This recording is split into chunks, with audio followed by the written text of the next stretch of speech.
All right, hello and welcome. I'm Kate. I'm Emilia. And today we're going to interview Emilia about her experiences learning another language. So Emilia, first I was curious, what kinds of things do you do to practice listening in another language? Okay, so when I was in college, I studied a couple of years of Arabic. Mm-hmm. And standard written Arabic is really different from spoken Arabic, and there are lots of varieties of spoken Arabic. Mm-hmm. And I think that's true for most languages, that the spoken is different from the written, but in Arabic, I think it's sort of extreme, the difference. So in order to practice listening more spoken Arabic, I listen to a lot of music. But, I mean, I would listen to music sort of casually, like passively when I'm cleaning at home. But I would also do a really, really specific thing, an activity. So there's this website I found that's called like ArabicMusicTranslation.com. And it was actually an Arabic student's like master's project or something like that.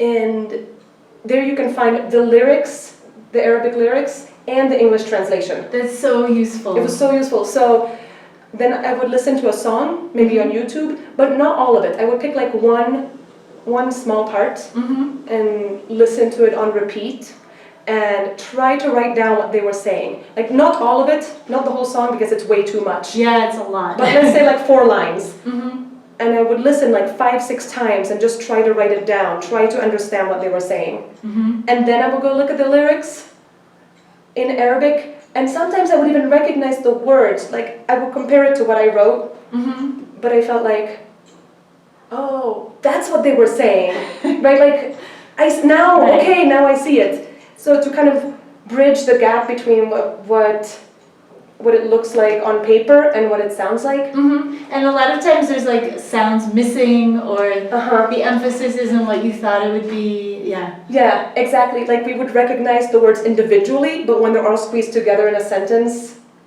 right, we lose it. It's different, yeah. Yeah. And so then after that, and then I would sometimes look at the English translation too, to learn maybe a new word. And then I would go back and listen to the song with the Arabic lyrics, and I would try to sing along. So it would be like, listen, write, read the Arabic lyrics, compare, read in English, go back and listen. And I think that helped a lot to kind of bridge the gap between, oh, I know this word on paper, but I don't recognize it when I hear it. So I think that was useful. And then you hear the song and you're like, oh, I've got this. I know this. Yeah, and then you remember it. Yeah, and you remember like language chunks, not just the word, but you learn entire phrases. So you learn, if you listen to music, you learn how to say like, I love you, I miss you. That's important. That's important, yeah. So the quality of the music you listen to is important. Don't only listen to Maluma, I would say to Spanish language students. Yeah. And what about speaking skills? How did you practice your speaking skills when you're learning a new language? So a few years ago,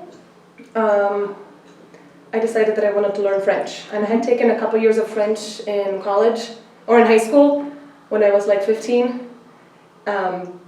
But I decided that if I don't take a class, I'm not self-disciplined enough to study grammar on my own.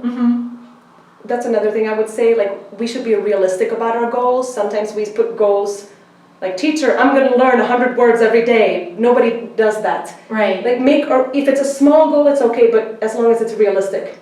So I knew realistically I'm not going to force myself to study grammar unless I have a teacher Open the book. who makes me. Right, by yourself. So I went online and I found like a French meetup where these things, they're kind of like, they have them at bars or cafes. You go in, there's like a flag for French, a flag for German, a flag for English, and you go to that table where they speak that language. There's native speakers, there are foreigners, and then you practice. And I decided that I don't have to be good, I don't have to be perfect, I don't have to be elegant, I just have to survive 2 hours in that language. I just have to try to understand anything. Like, I shouldn't be afraid of being like boa. So to prepare for it, okay, I think what happens to a lot of people when they're learning another language is that they know how to say a few things, but they don't, like, they don't understand the response. Right. So It you- sounds yeah. like you get prepared and you say something and then you hear Yeah. back. Exactly. So yeah, you say something and the other person's like blah, blah, blah, blah, and then you feel like the victim of the situation. You're like, Right. like now what? Now what do I do? So I went and prepared maybe 5 sentences in order to take control of that situation.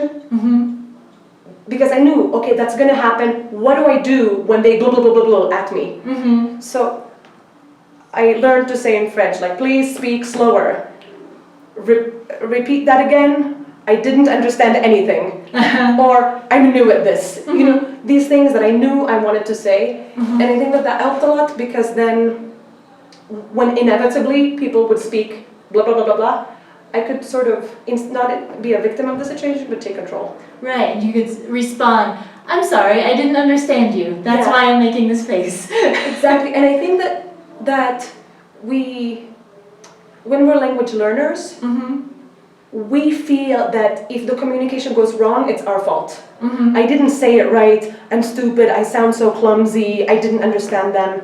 But if communication is to be successful, both parties have to contribute and have to make an effort. So if I'm learning and I make an effort, if the listener doesn't try to make an effort back to meet me at my level, that doesn't make me stupid or clumsy. They're not making an effort. That's Right. their sort of problem. That's So on them. yeah, so I think that when you have those phrases to take control of the situation, you demand that they speak to you like you want to be spoken to. So you can be like, no, slower, come here, come to my level. Right. And then, and kind of to forgive yourself for making mistakes.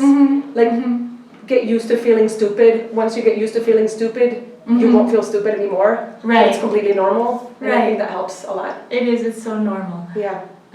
And what about communication? Was it, in general, communication, was there anything that you did to practice or to prepare for communication in a language you're learning?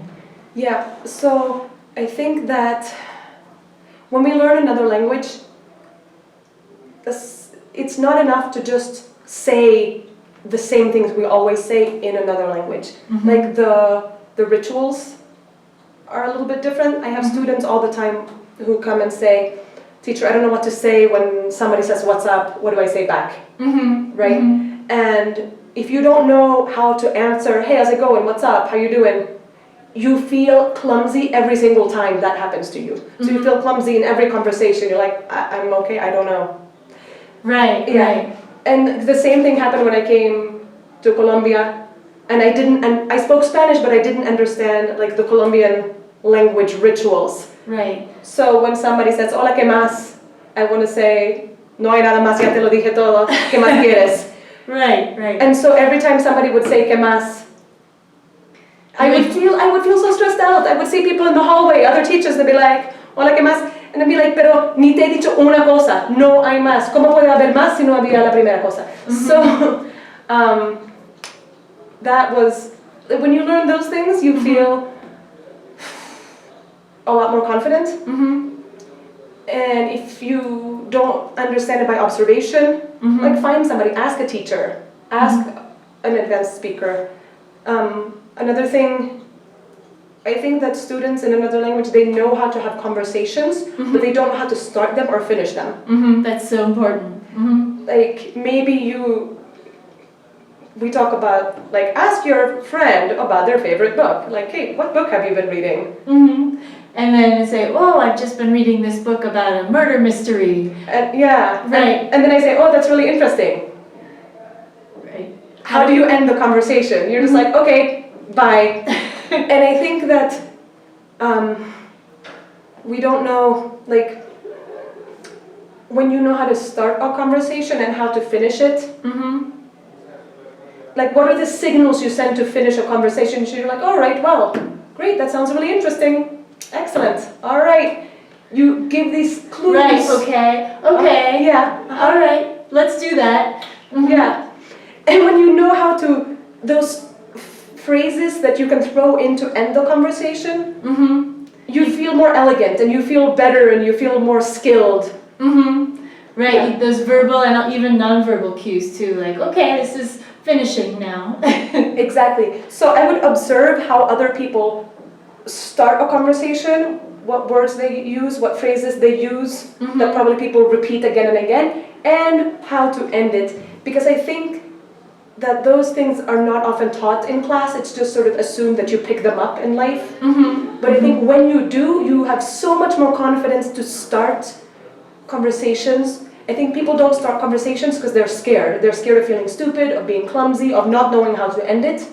But when you're like, I know how to start and I know what words to use to finish, you have more self-confidence and you're a more elegant communicator. Right, and you don't have to think about those anymore. You Yeah. have those down. Exactly. And I think it's a little bit of work and huge gain. Yeah. Ah, good point. Thanks. All right. Well, thank you for your experiences and your advice, and I hope that some of these tips can be useful to you out there as you're learning. And thank you. Thanks. Good luck.